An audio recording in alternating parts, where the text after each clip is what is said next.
All right, 3:30, Cannes, Sport Beach, Heat. We know you're all here to see Joe and the Power Women. Woo!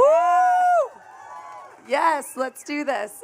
Really excited to have this incredible crew of really incredible experts with us on all things sports and marketing. So I want to start with kind of the obvious space of sports partnerships.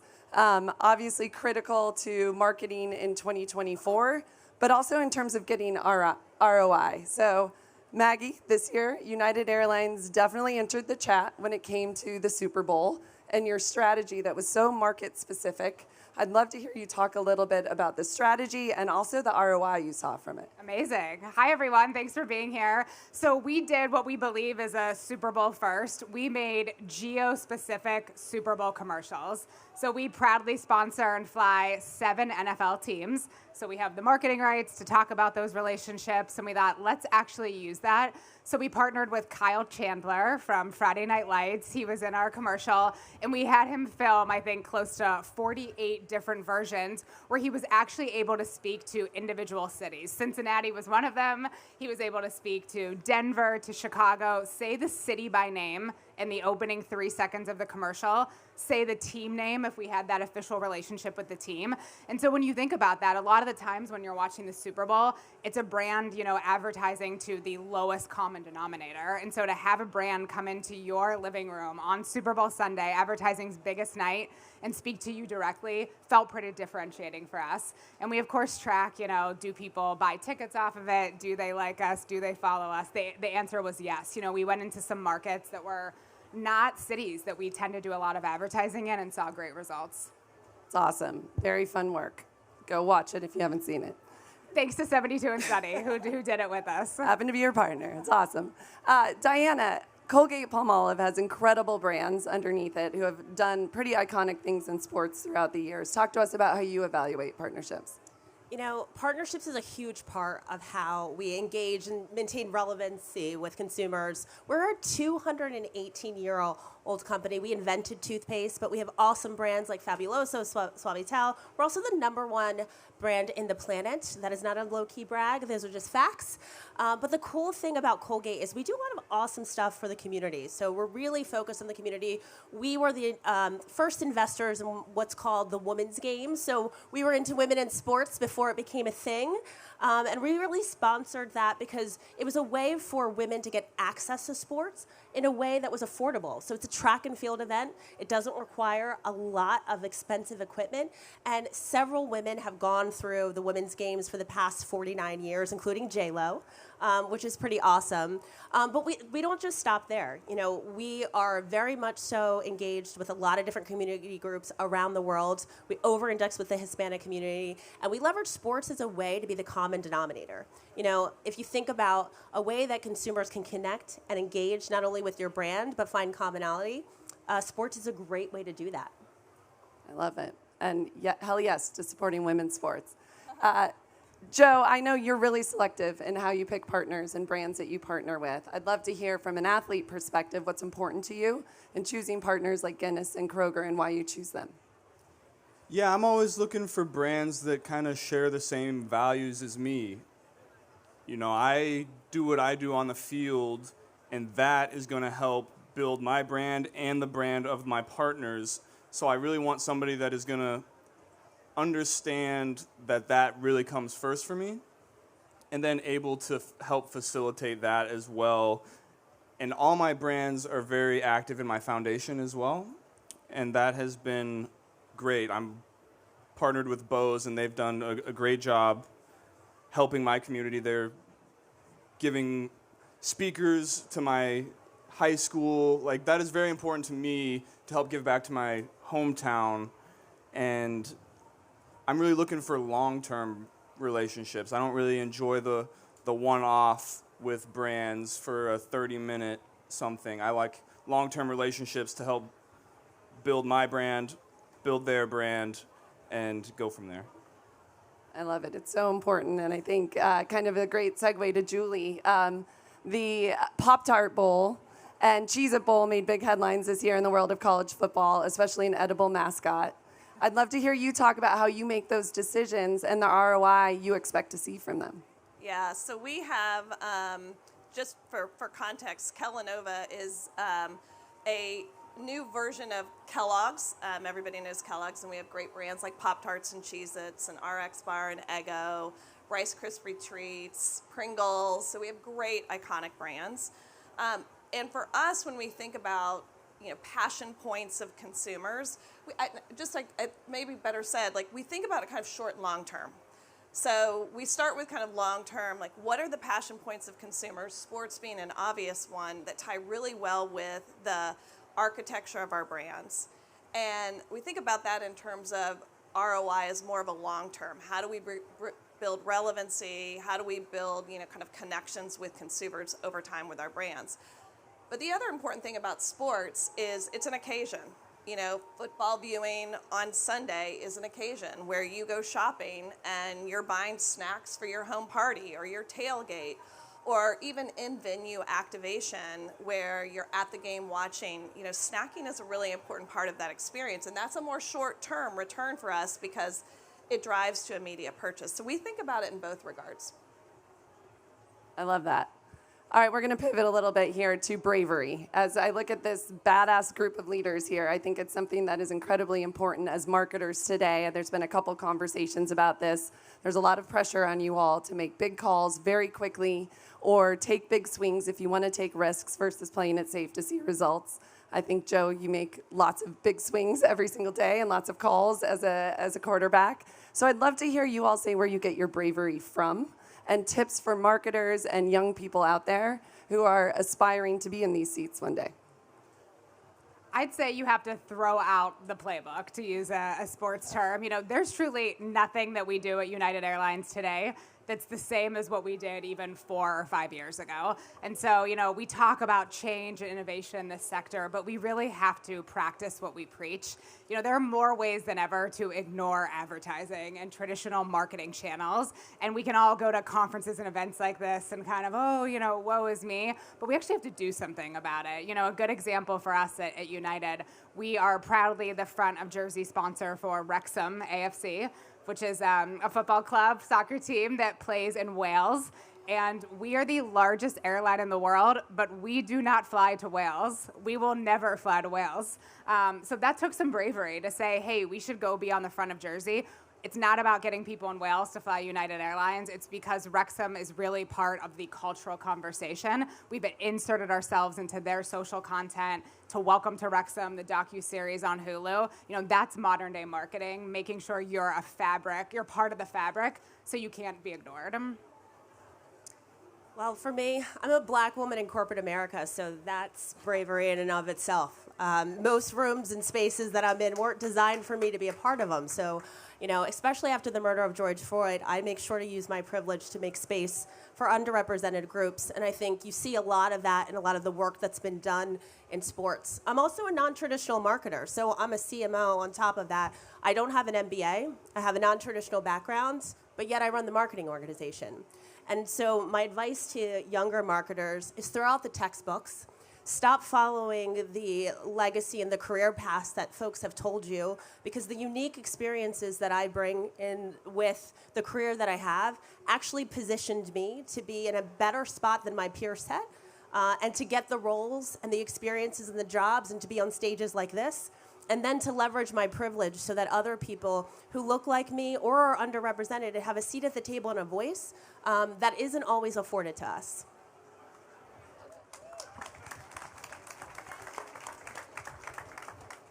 Yeah, I would say my bravery just becomes from the work that I put in day to day. I'm really confident in the work that I put in throughout the week, whether it's physical or mental. And so when I get to the end of the week during the season, I'm really confident to go out there and do my thing. And I would also say that I surround myself with really smart, intelligent people who understand my routine and understand what I need to go out and be successful and grow my brand as well. So I think the biggest part is putting in that work throughout the week, but then the secondary part is surrounding yourself with the right people to help facilitate your success. So I like your comments around throwing out the playbook and the textbook I think there's a gut of a experienced marketer that you have to trust. If you listen to your lawyers or you listen to, again, some of the fundamentals of marketing in terms of, reach numbers or ROIs, sometimes that will alter your decision making. The Pop-Tart Bowl and the edible mascot, we were highly uncomfortable about that. I remember the session when we talked about it and really questioned if we could do it. But at the same time, we were all laughing and giggling and just had an instinct that there was an idea there that possibly could be bigger than what we could ever imagine, and it was even bigger than that. It broke all of our records. So I think some of it is just your gut, and if it feels right at the moment, then you've got to take a swing. Yeah, I think something you said really hit with me is putting yourself in an uncomfortable position. Yeah. And if you can get through that, then it makes you feel much better about putting yourself in that same situation going forward. Yeah. And that just continues to stack, and you continue to grow with your confidence through those times. I love that. All right, so throw out the rule books. Trust your gut. I often say, when it's the right idea because it seems so obvious. How has no one ever done that before? Put yourself in uncomfortable situations. Prepare. Super critical. I think it's the Kobe quote who said he practiced so hard that when he got to games it seemed easy, right? Use our privilege for those who need access and surround yourself with people who are going to support you. I think I heard a stat recently that you are the sum of the 5 people you spend the most time with. Let that sink in. Think who you're spending time with this week. Great recap. Sorry, what? That was a great recap. Oh, yeah, I was like, well, this is a pretty good group. I feel pretty good about myself right now. Okay. When we speak about youth, how they're viewing sports is changing dramatically. Fewer and fewer are watching a full live broadcast of sport. More and more they're watching clips on TikTok and YouTube and other places and the highlights and learning about the lives of the athletes and super interested in it. That is changing how we have to think about how we communicate with marketers, what that means for our partnerships with sports and how we do it. So, Julie, I'd love to hear from you. Obviously, the rise of women's sports is a hot topic. The WNBA is on the map after many years of deserving to be on the map. Before then, it's here now, super exciting. I know Kellanova is a new partner of the Indiana Fever. I'd love to hear you give some context on how you're thinking about that partnership with a league that many people had never watched but now are, and knowing how young people view content is different. Yeah, I think it goes back a little bit to what we said in the last question. There's a bit of although I say this reluctantly, but there is a bit of bravery in it.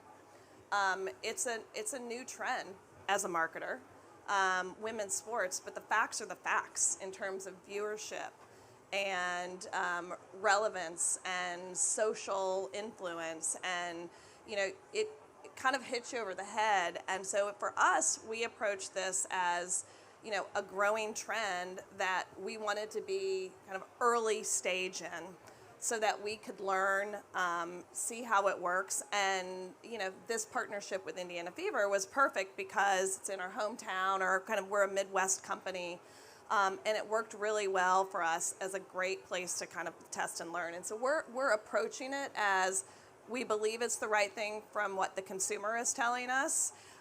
It's a little out of our comfort zone because it's something we've never done before, so we don't know how actually it's going to work. But we're going to ride a trend that we think is going to continue to grow. I love it. I think the brands that are getting now are the smart ones. And I know Colgate has been supporting women's sports for a while as well. United does all sorts of sponsorships. Now is the time to get in. It's very expensive on the other platforms, and this one's only going to grow. Joe, talk to us about how you help recruit youth to give back through your foundations and how you think about your social media or their social media use in doing that. Yeah, so to give a little context about where I'm from a small town in southeastern Ohio that's one of the poorest counties in the country. And so growing up, I saw a lot of different things you don't really realize at the time, but now when you get older, you look back and kind of understand what was going on, whether it was, kids wearing the same clothes every day or having trouble eating lunch every day. And so as I'm getting older, I'm really starting to think, more and more about giving back to the community. And that, I brought it up earlier, with my partnerships, that is something that's really important to me. And so when our values align in that way, that is exciting for me as a player. I'm going to be more driven to want to partner with those companies and those people that I have relationships with that I know have those same values that we can give back. They have all been great so far. And so when you have those long-term relationships, as opposed to those one-off, 6-month deals, one weekend deal, you can build those relationships with those people within those companies and continue to have conversations to help build what you can do in communities. I love that. And when you talk about how you value the long-term relationships and your shared value set, that's sending such a strong message to young people as well, is what's important and how to think about it and what it takes to be in your position. Absolutely. It's awesome. Diana, you want to talk a little bit about your new partnership with Amazon and Thursday Night Football and how you're thinking about that? Yeah, the way that we approach marketing is very much human first. We say we're people obsessed. So for us, we did an execution, on Amazon's first Thursday Night Football, and it was also a risk for us as well, too, because we had a very short period of time. We turned around a spot within 8 weeks with the coach of the Jets.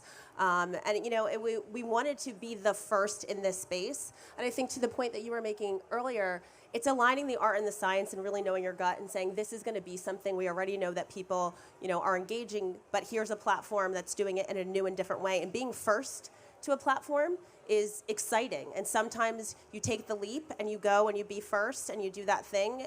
And it's really about being involved in the moment and culture. And the cool thing wasn't just the spot and the execution. All of that was fun. We happened to have somebody on the team that was a huge Jets fan. We found one of them. And they were really excited to be there, a part of it. But we were a part of a cultural moment. And that's the part that was really cool. So it's not just about the execution and time. It's about how do you create a moment, be a part of culture, be relevant, be the BFF of your consumer and not trying to bring that main stage energy, and then take that moment and scale it across time. So we were able to use it on social. We were able to pull that thread all the way through. And as we think about how we execute next year, pushing and putting the pressure on our partners to say, now what's next? Now, how do we get in a different angle? Who can we support next? How can we be there before it creates that really trend tipping point? So we're really at the cusp of it and really relevant to culture. Marcus Collins, who's here now, talks a lot about tribes. If you guys haven't seen him speak, he's speaking this week. And it's interesting with sports, we often have a vision in our mind of the bias of what we think about when it comes to somebody who's engaged in sports, and they typically don't look like the women that are on the stage. But you'll find that you can find a cultural thread within anything and really be able to engage with the different tribes that love your brand. I love that. Good advice. Maggie, with United and Wrexham, which you mentioned earlier, I'd love to hear you talk about the different ways you're bringing that to life, because it's not in the ways, obviously you're on the jersey. That's a huge way to sponsor any sort of football or soccer team, but you're doing a lot of other innovative ways to market. I'd love to hear you talk about that. Yeah, we are. I mean, it starts with social media. We're having a ton of fun with content on social. I think some of you probably flew United Airlines over here, so your amenity, thank you, thanks. Your amenity kit was Wrexham themed. We currently this summer will have Wrexham themed amenity kits, pajamas, and we've really thought about how to tell the story of a place that, to my earlier point, we don't fly. So we just made a long form piece of content, which is scary to marketers. We made a 25-minute video that will be on in-flight entertainment, showing, United bringing fans of Wrexham from Argentina over to see a match. But it really starts with social media. And, one kind of free tip that I could give everyone in the audience, we're having a ton of fun engaging with the sports sector on social media, just as at United, on Instagram, on X, on other platforms like TikTok. We have all these teams that we sponsor. And it's a really fun way to show our personality and our tone of voice. And so we almost challenge ourselves, every day, every week. How can we leave the most liked comment on a team that we sponsor or an athlete that we work with, on their TikTok video? How can that content be turned into content that Front Office Sports or ESPN or the Sports Center accounts pick up on? So we got a little bit of that magic with Wrexham, and now we're just trying to take that across our entire portfolio. I just love the way you lean into the fun of sports. That's why we all watch it, and you show up as the personality as a sports fan in so many different ways. Exactly. It makes it fun for everyone. I think they're like, I didn't expect United to That's the thing. That's fit into the conversation. benefit. Exactly. Yeah, it's so good. Joe, when we talk about young people and the importance of giving back and your foundation that primarily helps young people in underserved, underprivileged areas in particular, from children's hospitals to filling lunch boxes, when you're encouraging others to join in, which is obviously part of the foundation, is it's not just you, and you think about even over the time you've been doing it, what changes you've seen in the generations. When we talk about Gen Z, oftentimes don't have the wealth but still want to give the hours and the time. I'd love to hear you talk about how you engage with the community to help you give back. Yeah, I've definitely had to think about that more lately. I think at the beginning of my career, I was really focused on the day-to-day of just football, and I wasn't too focused on giving back or my brand or how brands affected my image in that way.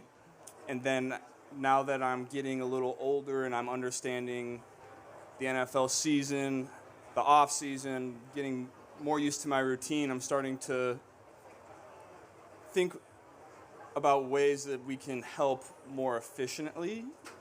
And the younger generation, like you said, is very into social media and clips and TikTok. And so I'm starting to think about how I can use my social media in that way.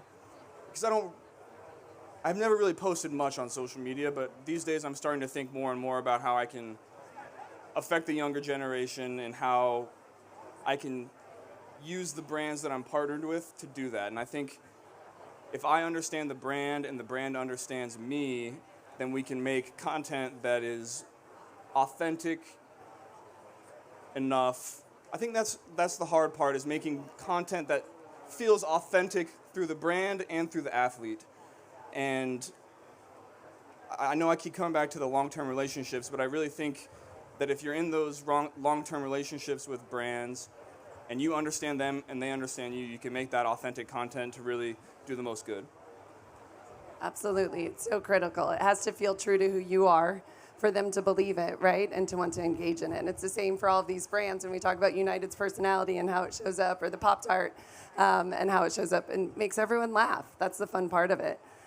Speaking of filling lunch boxes, Julie, I'd love to hear you talk about what Kellanova is doing for youth and in communities, and how you all give back and are encouraging, this generation of how they engage in the world to think that way. Yeah, so for us, a big part of our kind of ESG platform is, kind of everyone at the table is equal, and we think about it in the context of both equity and feeding.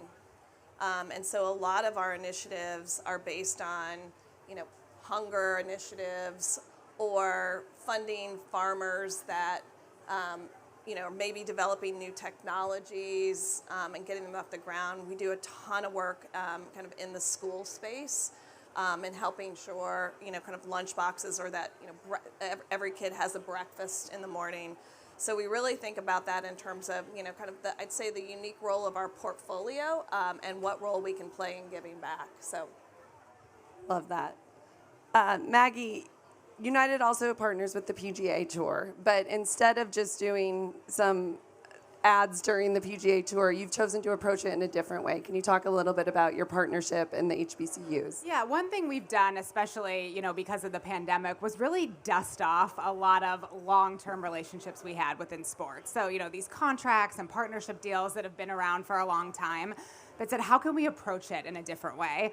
Now, we all know everyone's back to traveling. Your flights here were booked. The airport's busy. But we really had a light bulb moment during COVID that, of course, we as a brand want to be a force for good, but our aircraft can be a force for good. And really, what does that mean, in practicality? And so we were a long-term sponsor of the PGA Tour, and we said, okay, let's talk about HBCU golf teams. A lot of times the barrier for them is the cost of travel and getting to tournaments. We had the opportunity, especially during the pandemic when the flights were not full, to say, we want to help you out here. And again, that was a long-term relationship with the PGA Tour already, but finding a new way into that, something that was important to them and important to us. Absolutely. I love it. And Diana, you talked a little bit about the women's games already, but can you tell us more what to expect coming up on them and what you're excited about with it? Yeah, this is our 49th Women's Games, so it's really exciting for us. We'll continue on with this program, but what I love about it, too, is that with the resurgence and the new attention on women's sports, it's actually giving us an opportunity to really showcase the athletes in a new and different way and give them more opportunities. So we're really excited about that. And for us as a brand, a lot of what we do is about instilling confidence, but also thinking about health and well-being. You know, most humans and consumers interact with our brands multiple times a day. Hopefully you all are brushing your teeth 3 times a day and after every meal, right? Yes. I'm seeing head nods. Thank you. Engagement is my love language. So we're really trying to build that confidence. We just launched a campaign called Your Smile is Your Superpower. For most kids, when they look at social, most of the smiles that they see are actually veneered. You know, whether it's a celebrity or people that they follow. So the idea of beauty, the idea of perfection, the idea of strength, all of those things are being divined with us in social media, and we're trying to take that power back. So what better way than to showcase that with people who are doing awesome things, not only in the community, but with their bodies. And for us with this campaign, you know, right now we're honoring the gap. I'm a gapped, smiled girl. So we're really partnering to make sure that we show, you know, young people, but also all of us, that a perfect smile doesn't have to be one that's perfectly veneered and perfectly white, and that we can all have the confidence to go forward and do it in a way that's healthy. Oh, I love that. I mean, Joe and the Power Women. Yes. Keep going. All right, we've got like 2 minutes left. We're going to do a power question here. I'm going to start with you, Diana. What excites you most about sports today and you're most excited about in the future? And maybe in one sentence or two. Go. Yeah, I think what excites me most is that, you know, the resurgence of women. I think we all feel that. We know that they've been there for a while. You know, Serena started a lot of it. But I think the conversations that we're having, and the conversations not just coming from women, but men, including yourself, playing an active role in talking about, you know, the lack of equity and what we actually need to do to create an equity environment, but also the fact that the shit's good. And we want to see it. We want to go. We get excited about it. And the behavior that we have trained our kids to think that only male-dominated sports are what we go after can be unlearned. So I'm really excited about that. Absolutely. Joe. The most exciting thing for me is just how sport brings so many different people from so many different backgrounds, from so many different parts of the world together. I would say that's my favorite part of football, is meeting people from Southern California, from Compton, from Southern Florida, Atlanta, Georgia, and you have to come together as one to achieve a common goal. And I've made some unbelievable friends that I never would have met otherwise, or never would have even gone up to talk to, and we've found common ground and have really created great relationships. And I think that's what's so special about sports, is it brings people together. Absolutely. Julie. He actually just stole my answer. So you're a marketer, Joe. No, absolutely. I think it's the idea of sports is kind of universal to everyone. There's very rarely a sport or a consumer, a person that doesn't have some affiliation to a sport team or a sport themselves. And so it's this unifying way in which, as a brand, we can really bring a lot of consumers together and have a lot of scale as well. All right, Maggie. Yeah, and I'll just piggyback off of that. I mean, after war and politics, sports are the next biggest story in any country in the world. You know, you cannot ignore sports. And massive credit to the sports industry, because they are delivering. You know, I think pound for pound, there's no better sector that's doing social media right today. You look at what's happening here. You look at what athletes are doing and wanting to become, you know, their own production companies. So it's a really exciting time to be in the sports industry. Oh, we could just keep talking. Thank you all so much. Thank you, Julie, Joe, Diana, Maggie. Let's hear it for them. Woo! Thank you all for joining us.